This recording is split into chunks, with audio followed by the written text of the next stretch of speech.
नमस्कार साथियों। आज बात करनी है एसआरपी की।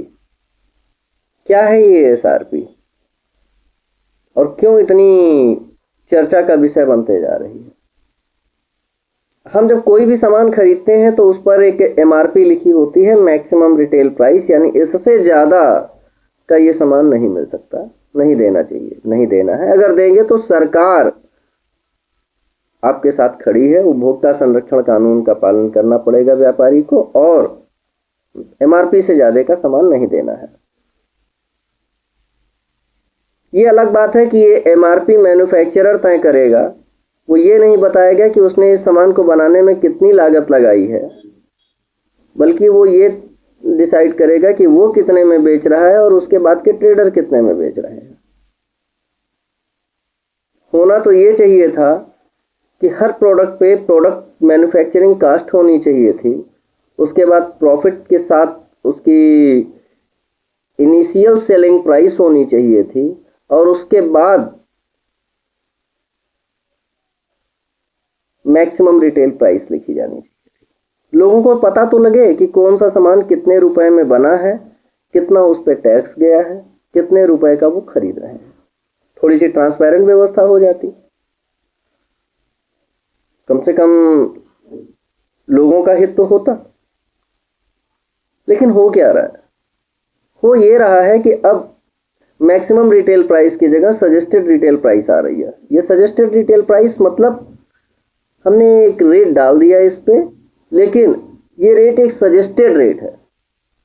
दुकानदार चाहे तो इस रेट पे माल बेचे, चाहे इससे कई गुना ज्यादा पे बेचे, ये उसकी मर्जी है। तो उपभोक्ता संरक्षण कहाँ गया? जरूरत ही क्या है उपभोक्ता संरक्षण की?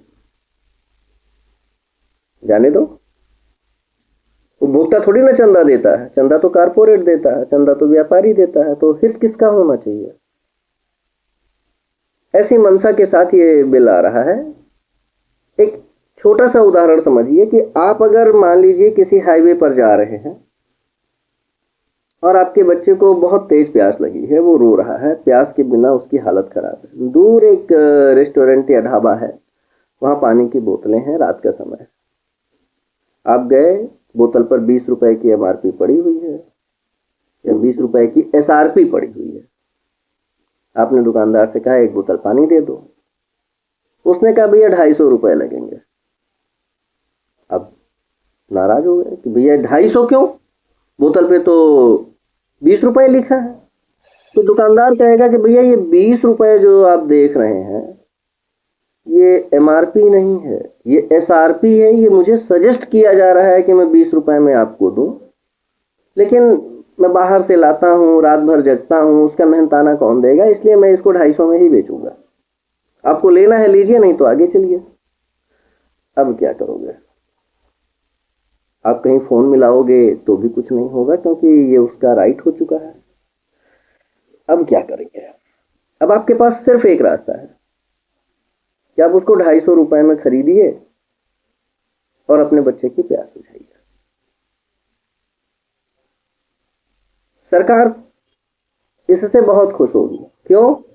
क्योंकि मान लीजिए अगर उस पानी की बोतल पे 10% या 12% भी टैक्स रखा है तो 20 रुपए में बिकता तो 2.5 रुपए मिलता, 12% पे 2 रुपए 40 पैसे। अब ये सामान 250 का बिक रहा है तो सरकार को परसेंटेज में फायदा हो रहा है, तो सरकार तो चाहेगी ही कि वो महंगा से महंगा बेचे।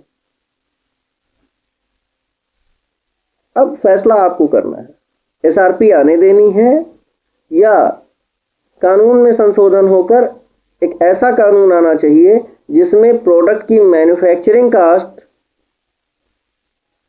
और टैक्सेस लिखे हुए हों और उसके बाद मैन्युफैक्चरिंग कास्ट का 25% से ज्यादा किसी भी कीमत पर ट्रेडिंग कास्ट न होने पाए, इसकी व्यवस्था सरकार करे।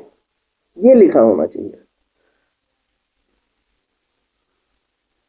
अगर अपने ही शहर में प्रोडक्ट बिक रहा है तो उसके रेट अलग मैन्युफैक्चरर से, और अगर वो अपने शहर से क्रॉस करके कहीं दूसरे शहर या दूसरे जगह जा रहा है तो उस हिसाब से टैक्स बेनिफिट तो रहे, उसके रेट बढ़े, समझ में आता है। इस तरीके के कुछ नियम आने चाहिए जिससे उपभोक्ताओं का हित भी सुरक्षित रहे और कंपनियां भी जिए, आराम से जिए, अच्छा लेके चले, लेकिन किसी की डकैती न डालें। फैसला आपको करना है कि अब एसआरपी आने देनी है या नहीं। अगर आप चाहते हैं एसआरपी ना आए तो ज़्यादा से ज़्यादा लोगों को आने वाली एसआरपी के बारे में बताइए, इस समस्या के बारे में बताइए। धन्यवाद।